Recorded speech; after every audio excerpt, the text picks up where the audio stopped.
Page 17. After the week of peace, every man and his family began to clear the bush to make new farms.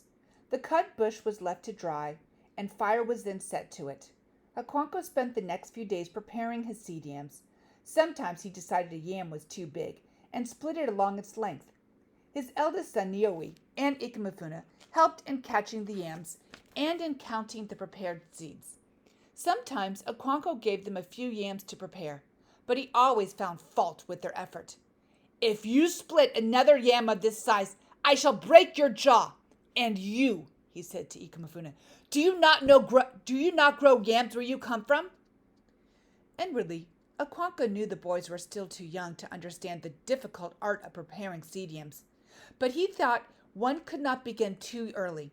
Yams stood for manliness, and he who could feed his family was a great man. Okonkwo wanted his son to be a great man.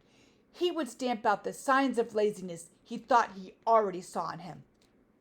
Some days later, after 2 or 3 heavy rains, Okonkwo and his family went to the farm with baskets of seed yams and their hoes and machetes, and they began the planting. They made mounds of earth in straight lines and sowed the yams in them. Yam, the king of crops, was a demanding king. For 3 or 4 moons, it required hard work and constant attention.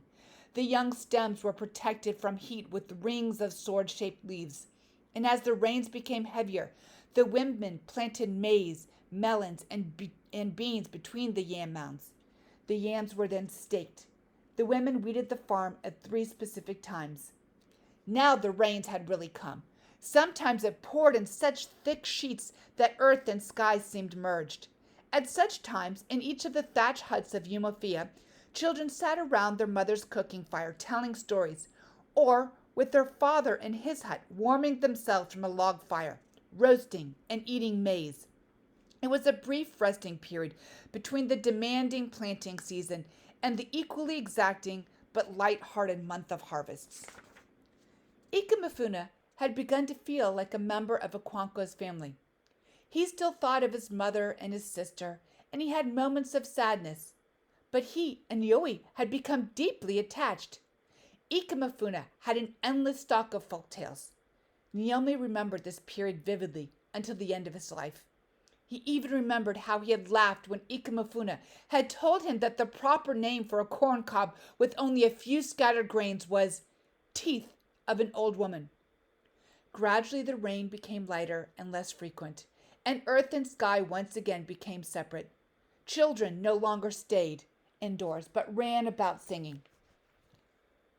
Make sure that you comment on the relationship between Okonkwo and Ikemefuna.